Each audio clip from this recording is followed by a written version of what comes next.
Deleted episode of Peppa Pig, Zombie Apocalypse. It all started as an ordinary morning.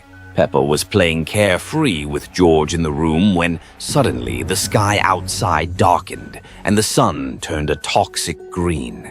What's happening, George? Suddenly, a loud noise sounded from outside. George whispered, "Peppa, I'm scared." Peppa and George carefully descended the stairs. They saw their parents wounded and bitten with dark green skin and spots all over their faces. They were surrounded by zombies. Mummy Pig weakly muttered, Help! We couldn't escape. Daddy Pig shouted with his last strength. Run quickly! The house filled with zombie pigs. It seemed there was no way out. Peppa remembered that there was a basement in the house. She quickly grabbed Evie, took George's hand, and they locked themselves inside, trying to catch their breath and calm down. The basement was dark and frightening. They pushed through cobwebs. From above, they could hear crashes and screams. They stayed there for several hours, passing the time by rummaging through old things out of boredom. Suddenly, George found a cassette labeled, "The Time Has Come." They found an old player and turned it on. They heard their grandfather's voice. My little pigs, if you're listening to this recording, it means they've found you. The fate of our city is in your hands. In the basement was a secret laboratory. Press 3 palms against the wall. A control panel will open. The entry code is 7221. In my lab notebook, find recipe number 666. Only it can cure all those infected. Peppa exclaimed. That's the recipe! We need to mix these ingredients. They set to work, and even the process seemed fun to them. After several hours, the potion was ready. Peppa poured the vaccine into bottles and distributed it to all the infected. Gradually, everyone began to revive. The spots disappeared, and their skin color returned to normal. The city thanked its saviors. The Peppa family decided to celebrate this day. They sat in the kitchen with a cake and tea, but suddenly a familiar roar was heard. Peppa and George were playing hide and seek. Just like always, George chose a cozy spot, a little further than usual. Peppa was walking through an empty hall. The house seemed frozen in time. George was hiding well, too well. Mommy Pig was washing the dishes, but her movements were a bit slowed down. Mommy, George isn't coming out. He always plays like that. Peppa felt the presence of something supernatural. The wardrobe where George was hiding was now closer than before. George was always nearby, but he wasn't here. The game of hide and seek had long since crossed into another realm. Peppa approached the window. There was George. He was outside, looking at Peppa and trying to get her attention. Turning around, Peppa noticed that George was also inside. She went outside. The yard was empty. The grass was pressed down as if someone had just left. But now, in the window, there was her, the one who hadn't come out. Peppa decided to go back home. The door creaked as if someone was pulling it at the same time she did. Something in the house had changed, like it was shrinking. The wardrobe remained, but it no longer hid anything. Peppa entered the kitchen. George sat with his back to her at the table. He was waiting, but something was wrong. His face was blurred. He whispered, "You lose. The game was over." But had it ever really begun? Mummy Pig always told Peppa, "Don't play with your food." But tonight, in the pitch-black kitchen, Peppa is playing. George draws with chalk. "This is my friend," he whispers, pointing at the corner. But the room is empty, except for the horned shadow behind him. The bedroom light flickers. Peppa pretends to sleep. Outside the door, Daddy. But the silhouette is all wrong. Too tall, too thin. And why is there a knife gleaming in his hand? The postman stands facing the wall. In his hands, a letter. The envelope is damp. The words, "Do not open," glisten.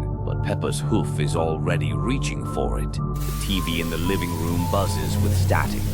The reflection, Peppa walks toward it, but Peppa is asleep upstairs. Then the lights cut out. Silence, and their voices overlapping. You're one of us now. Daddy Pig, Peppa, and George decided to go for a walk by the pond.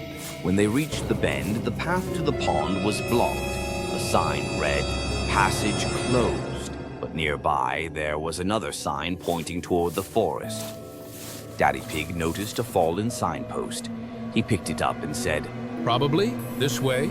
A narrow trail led into a sparse forest. The further they went, the quieter everything around became.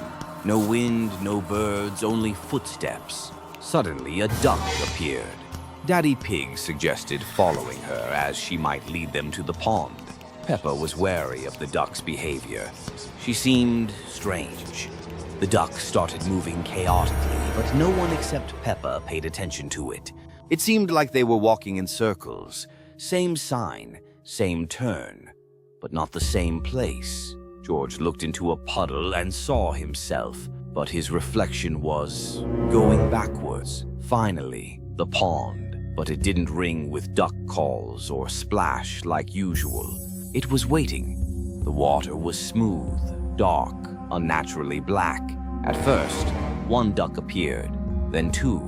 Their eyes were red. Suddenly, the ducks grew into huge, toothy monsters and roared wildly as they swallowed George and Daddy Pig. Peppa stepped back, but she lost her footing and disappeared into the darkness of the ominous pond.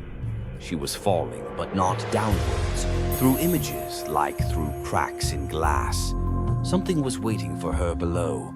Suddenly, all became normal again, but she didn't say a word. They returned home. Everything looked normal, almost. Peppa was standing at the window. She looked like Peppa, but only on the outside. In the evening, Peppa went home, but the road veered off to the side. She saw familiar faces, Susie, Rebecca, Denny, and new ones, pale and motionless. In the center of the circle, a puddle of black liquid reflecting the sky, but distorted. They stood silently, waiting. Peppa slowly approached. Susie turned her head abruptly without blinking. Her eyes, empty sockets, a black drop at the corner of her mouth. All the children simultaneously turned their heads toward Peppa, synchronously, faces devoid of emotion. The puddle in the center of the circle pulsed, gentle ripples emanating from it. Peppa stepped back. The children reached their hands out at the same time, their fingers elongated, black liquid flowing from them. The children's mouths opened to an unnatural width, but silently. The puddle in the center suddenly stretched upward, forming a black tentacle reaching toward Peppa. Peppa ran. When she looked back, everything had disappeared. But it was worse. Numerous trails of black slime led in different directions. Some led to Peppa's gate.